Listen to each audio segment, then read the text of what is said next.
السلام عليكم ورحمة الله. بسم الله الرحمن الرحيم. الحمد لله والصلاة والسلام على رسول الله. مرحبا بكم أيها الإخوة في هذه الليلة. وتحدثنا البارحة عن تعريف بالحركة ومواقف الحركة، والتعريف بالحركة يتضمن تاريخ الحركة، أهداف الحركة، سياسة الحركة، منهج الحركة، توقعات الحركة، ماذا أنجزت الحركة وماذا تنوي أن تنجز أو ماذا تبقى من خططها، برنامج الحركة الحالي، برنامجها المستقبلي تحدثنا عنه بشكل مجمل، وقلنا أنه من أجل استكمال الحديث لابد من الحديث بالتفصيل عن برنامج الحركة المستقبلي. وقلنا أن البرنامج الحركة الحالي هذا يعني نتعامل معه الآن بالتوعية، بالنشاط الإعلامي، بالنشاط الميداني إلى آخره، ونستغل الأحداث والفرص، أو أننا نحن نوجه بأحداث معينة حتى يحصل التغيير، أو نتعاون مع غيرنا لصناعة هذا التغيير. لكن المهم ليس هذا، المهم ما بعد التغيير. ما الذي أعددناه حتى نقنع الأمة أن هناك برنامج تفصيلي مرضي ومقنع ومطمئن، وأن لدينا وضوح في الرؤية، ولدينا وضوح في الاستراتيجية، لدينا وضوح في الخطة. يعني أنت عندك 3 مراحل في النظر. المرحلة الأولى الرؤية العامة، أنك تفهم ما تريد، وأن لك أمنيات معينة، حتى لو كانت أمنيات خام، أمنيات ما فيها أي تفصيل. ثم الاستراتيجية التي تترجم فيها تلك الأمنيات إلى خطة عامة، إلى أهداف كبرى وتطلعات محددة.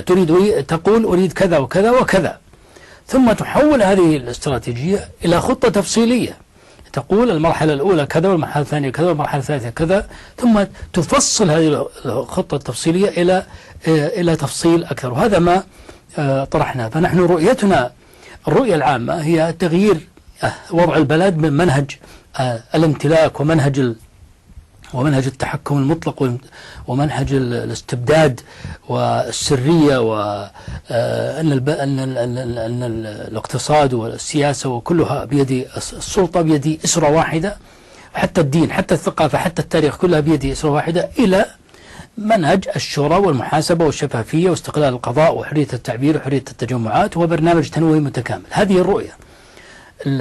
الاستراتيجية المبنية على ذلك أن تحدد موقعك بالنسبة للنظام، موقعك بالنسبة للشعب، موقعك بالنسبة إقليميا وعالميا، وموقعك بالنسبة للقوى الأخرى. حددنا موقعنا بالنظام، أن النظام هذا مرفوض، أنه لا يريد الإصلاح ولا يستطيع الإصلاح، ولا حل ولا يمكن تحقيق هذه المطالب أو التمنيات أو الرؤية التي ذكرناها قبل قليل إلا بتغييره. هذا الموقف من النظام. موقف من القوى الأخرى، حددنا موقفنا من العلماء، وموقفنا من التيارات الأخرى.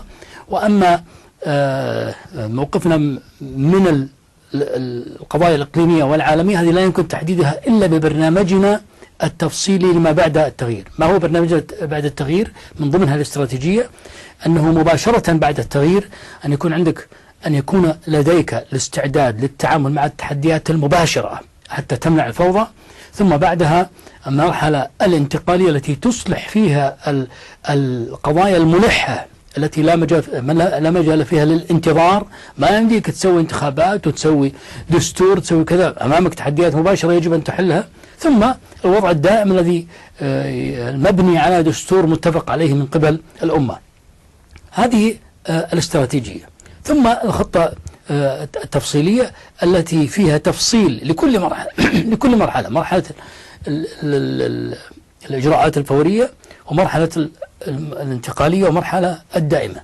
هذا الطرح إذا كان تفصيلي، الناس المتربصين أو كل متربص تضعه في عينه، تقول له لا تدعي، لا يجوز لك أن تدعي أن حركة الإصلاح ما عندها مشروع ولا عندها برنامج بديل. هذا برنامج البديل، وهذا الطرح.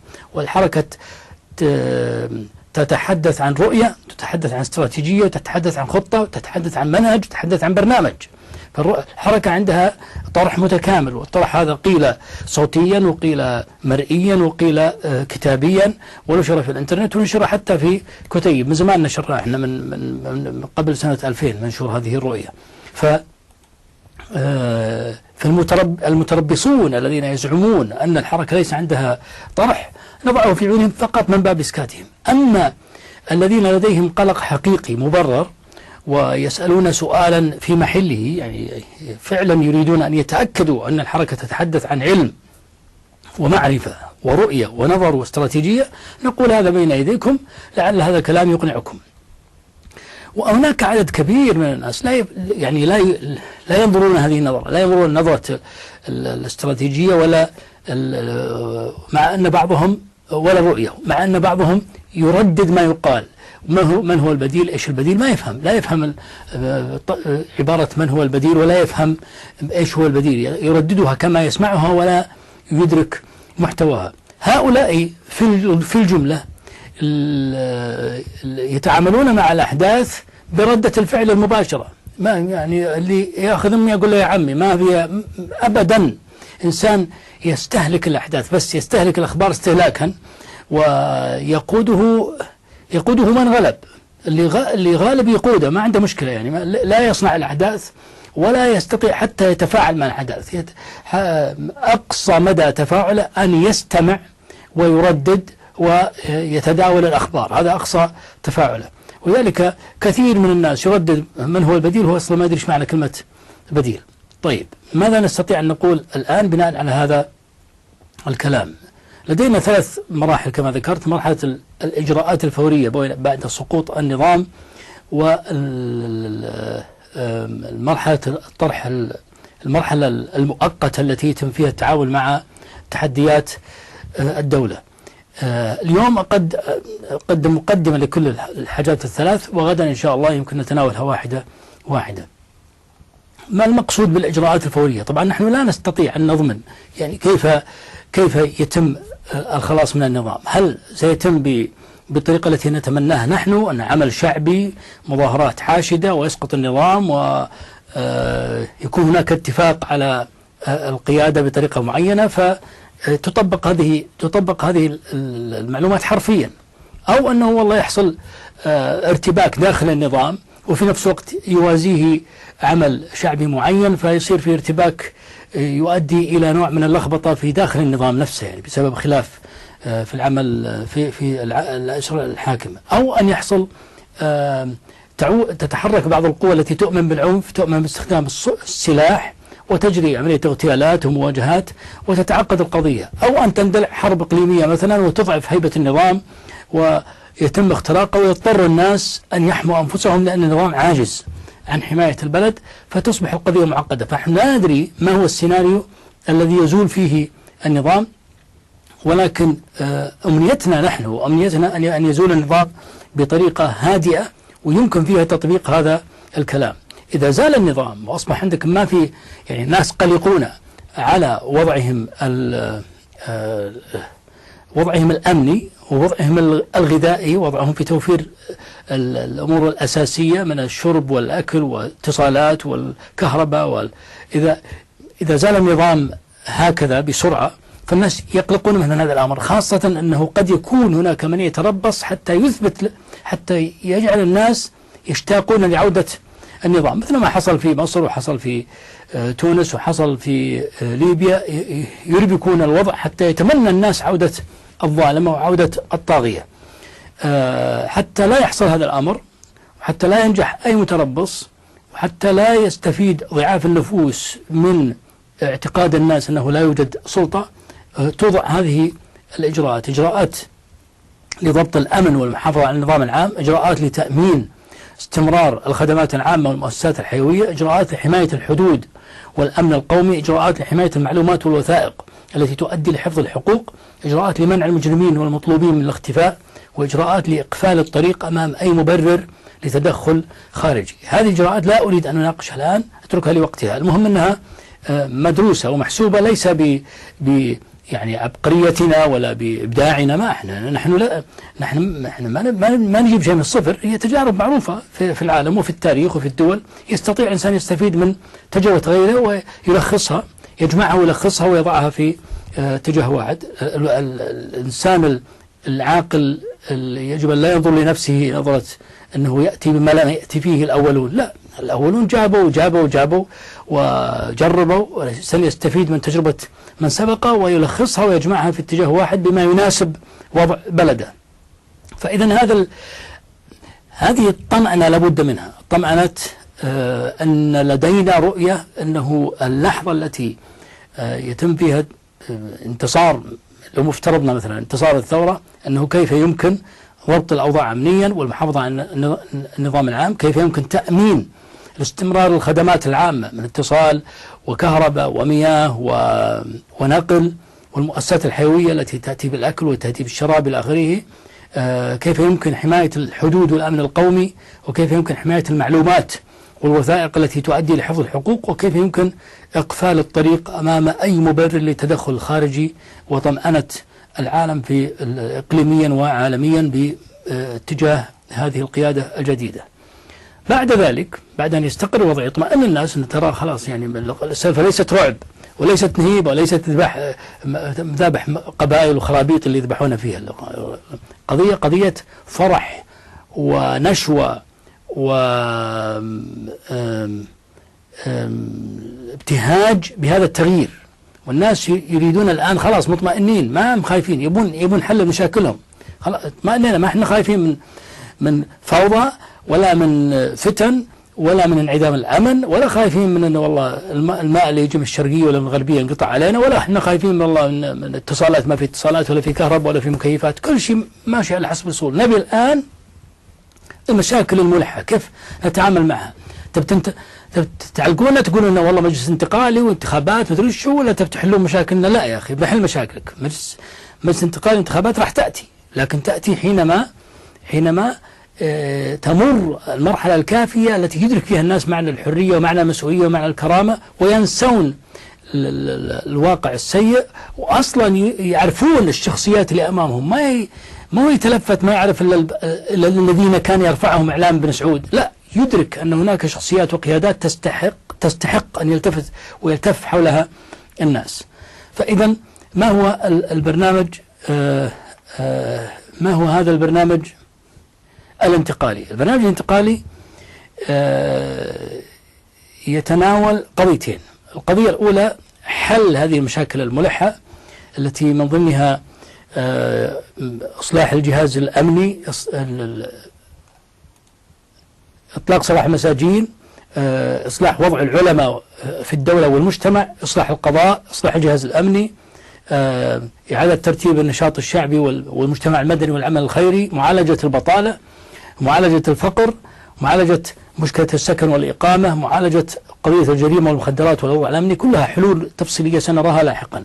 معالجة قضية الجريمة والمخدرات والوضع الأمني، معالجة الفساد الأخلاقي والتفكك الاجتماعي، معالجة وضع المرأة وإصلاح وضع المرأة، إصلاح وضع الفئات الضعيفة وذوي الاحتياجات الخاصة، معالجة الفساد المالي واسترجاع الأموال المسروقة، إعادة تأسيس التنمية بالكامل، تحسين مستوى الخدمات، الصحة، النقل، الكهرباء، المياه، الاتصالات، إصلاح وضع التعليم الأساسي، التعليم الابتدائي، التعليم المتوسط، التعليم الثانوي، إصلاح وضع التعليم الفني، التدريب المهني، إصلاح وضع التعليم العالي وما يوازي التعليم العالي، إصلاح وضع الاستثمار والتجارة والصناعة والزراعة، إصلاح الأمن القومي، المقصود فيه كل فروع الأمن القومي، القوات المسلحة، الاستخبارات والأجهزة الموازية لها، السياسة الخارجية والسفارات، هذه كلها من الأمن القومي، والنفط والغاز والمعادن من الأمن القومي، إصلاح السياسة المالية والميزانيات والسياسة النقدية.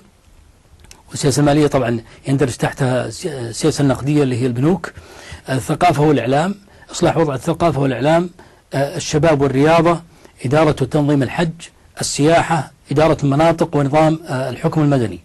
هذا الجانب الأول إذن التعامل مع التحديات من البطالة إلى السكن، وكلها حلول فورية، يعني حلول قابلة للتطبيق. يعني لما يقول لك والله مثلا في البطالة احنا نفتح مجال التجنيد على مصراعيه، واللي يشتغل في الجيش نعطيه 10,000 ريال، بيجونك ناس بالمئات الألوف يتوظفون بدون ما تجبرهم. تقول له تعال بالتجنيد، أنا أعطيك أمثلة، ترى لسه ما دخلت في موضوع المرحلة الانتقالية. تعال فتحنا باب التجنيد على مصراعيه، والراتب 10,000 ريال، حتى لو ما عندك الابتدائي عليك 10,000 ريال. فإذا الناس راح يجونك بتدفق ضخم، وما راح نستفيد فقط احنا نوظفهم، راح نستفيد ان نعيشهم حياة جدية بمسؤولية. انسان يقوم يصلي الفجر، يتدرب على الرياضة، يحضر محاضرات غير التدريب العسكري، محاضرات ثقافية، محاضرات دينية، محاضرات علمية، محاضرات في تاريخية، حتى يصير في تثقيف جماعي لهذا الشعب، وتدريب. حتى إنسان يتدرب على كل حاجة، يتدرب على الحدادة، على النجارة، على الكمبيوتر، على كل. فإذا يصبح الجيش بمثابة دورات وطنية لإعادة تأهيل الشعب كله، وليس فقط جيش.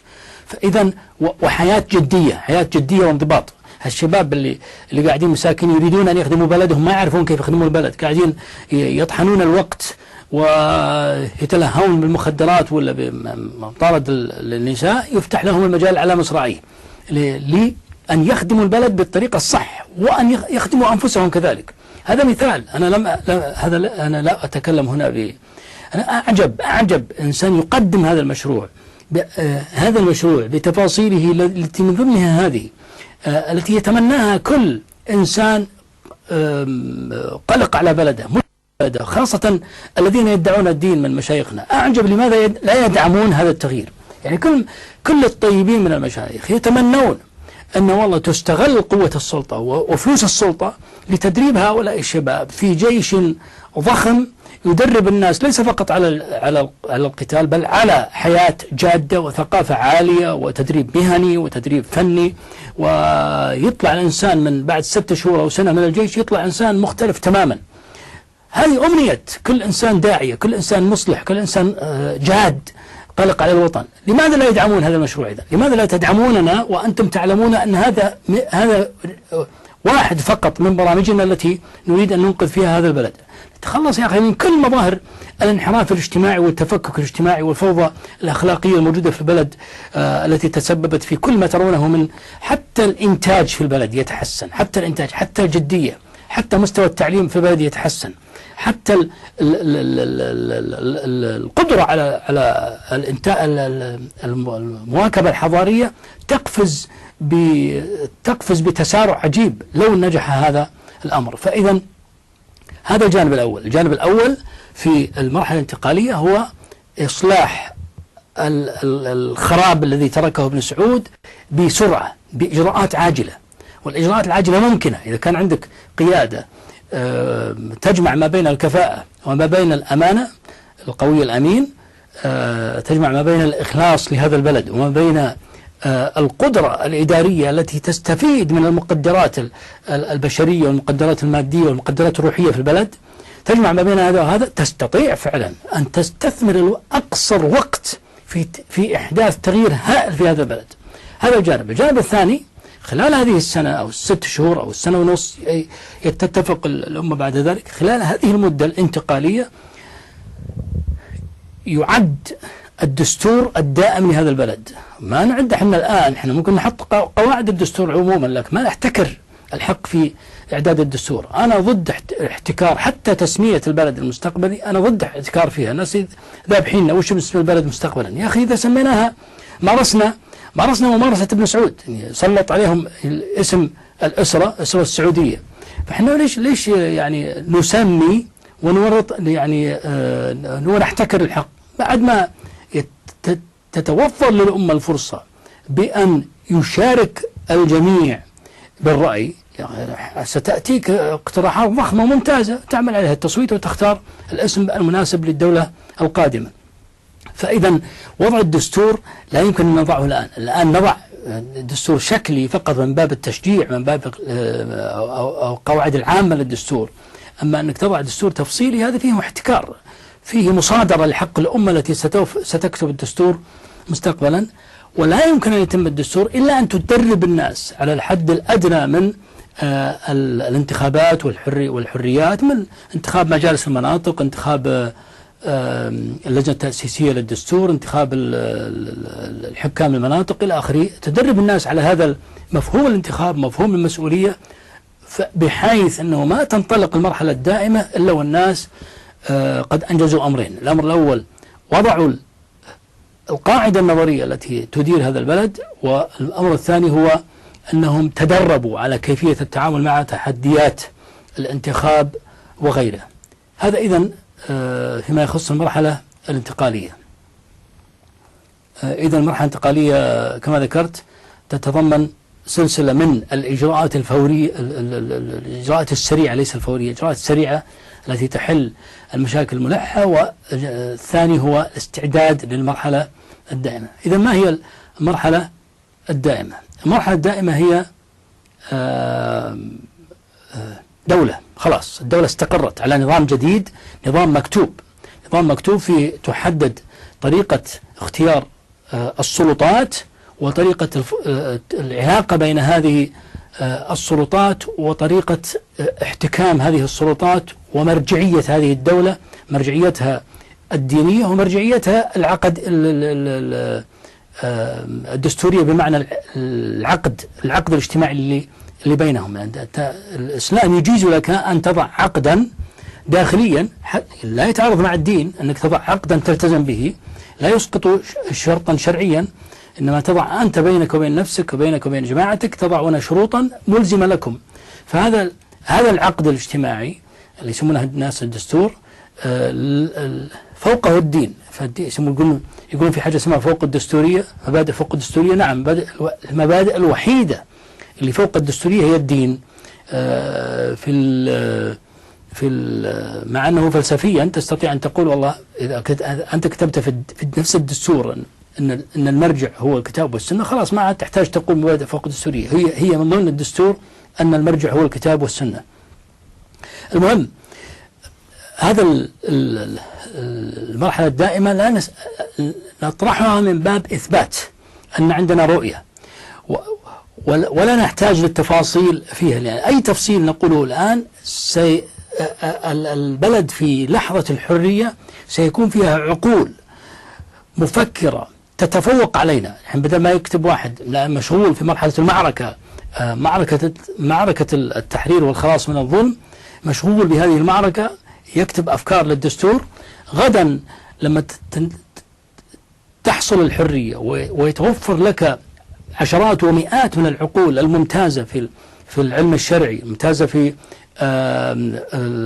علم السياسة، ممتازة في التاريخ، ممتازة في اللغة العربية، ممتازة في ما يسمى بالفقه الدستوري، وتتلاقح فيما بعضها، قطعا ستنتج كلام أجمل من كلامنا بكثير. يعني ما نقوله الآن نقوله فقط قواعد عامة حتى نثبت أن لدينا رؤية في هذا الجانب. فإذا لدينا وضوح ماذا نقصد بالطرح الدستوري، لدينا وضوح في ما هي الكيانات الأساسية للدولة التي تتضمن الجهاز التنفيذي اللي هو الحاكم والحكومة، الوزارات يعني، والجهاز النيابي اللي يسمونه الناس الجهاز التشريعي. في الإسلام طبعا ما في جهاز تشريعي، في نيابة الأمة اللي هو البرلمان، والجهاز القضائي. ثم هذه الكيانات الأساسية، ثم الكيانات المرجعية الرقابية العليا، وطريقة فض التنازعات بين الكيانات الأساسية. ما يكفي في كل بلاد في العالم التي تمارس ما يسمى بالديمقراطية، الحقيقة ليست السلطات ثلاث، هناك سلطة، هناك قوى أخرى تساهم في الوضع السياسي والوضع الاجتماعي. فلا بد من كيانات مرجعية رقابية عليا تفض التنازعات بين الكيانات الأساسية. ثم لا بد من تحديد موقع العلماء في الدولة، وهذا شيء نتفرد به نحن، لأنه كل الكتابات السياسية الموجودة تتحدث عن النظام الديمقراطي الذي فيه السلطات الثلاث. لا بد من تحديد، لأن عندنا احنا التشريع ليس بيد الدولة، التشريع ليس بيد البرلمان، التشريع ما أحد يستطيع يصادره حتى لو كانت الدولة، ما تستطيع تضع هيئة كبار العلماء ولا مفتي. التشريع هو عند كل إنسان أعطاه الله سبحانه وتعالى علم ومعرفة، سواء عينه الحاكم ولا ما عينه، له الحق شرعا أن يقول بما يؤمن به، ينزل الكتاب والسنة على الواقع. ما لك حق سواء رسمته أو لم ترسمه. فإذا كيف نتعامل مع هذا التحدي؟ تحدي أنه في الإسلام التشريع لا يمكن أن يكون بيد البرلمان، ولا يمكن أن يكون في يد جهة رسمية دينية أسستها الدولة. كيف نتعامل مع هذه القضية؟ وسميناه موقع العلماء في الدولة وعلاقتهم بالدولة وحقيقة الطرح الإسلامي في هذه القضية، وكيف نحل هذه المعضلة. ثم مؤسسات المجتمع المدني، ونحن مجتمعنا المدني يختلف عن المجتمعات المدنية في الغرب التي قائمة على مؤسسات الحقوقية والخيرية والإعلامية والاجتماعية. لا، احنا عندنا مؤسستين معروفتين غير، يعني نحن طبعا نؤمن بالمؤسسات الحقوقية ونؤمن بالمؤسسات الخيرية المفتوح المجال لها، لكن عندنا مؤسستان راسختان أساسيتان، المسجد والقبيلة.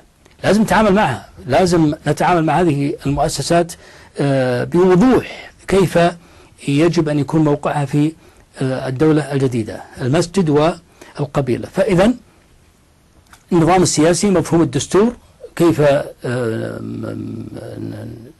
نجعل الشعب يتشرب هذا المفهوم، العقد الاجتماعي والقواعد العامة للدستور، الكيانات الأساسية للدولة، السلطات الثلاث، الكيانات المرجعية الرقابية العليا وطريقة فض التنازعات بين الكيانات الأساسية، موقع العلماء في الدولة وعلاقتهم بالدولة، وحقيقة الطرح الإسلامي في هذه القضية، ومؤسسات المجتمع المدني، المسجد والقبيلة والجمعيات والنقابات وما شابه. هذا الطرح موجود، نشرناه عدة مرات في القناة، ونشرناه عدة مرات في كتابيا، ونكرر طرحه حتى نسكت الذين يدعون أننا ليس عندنا برنامج بديل، وحتى كذلك يسهل استيعابه عند كثير من إخواننا وأخواتنا الذين يريدون أن يجادلوا نيابة عنا في هذا الميدان. أقول قولي هذا واستغفر الله لي ولكم.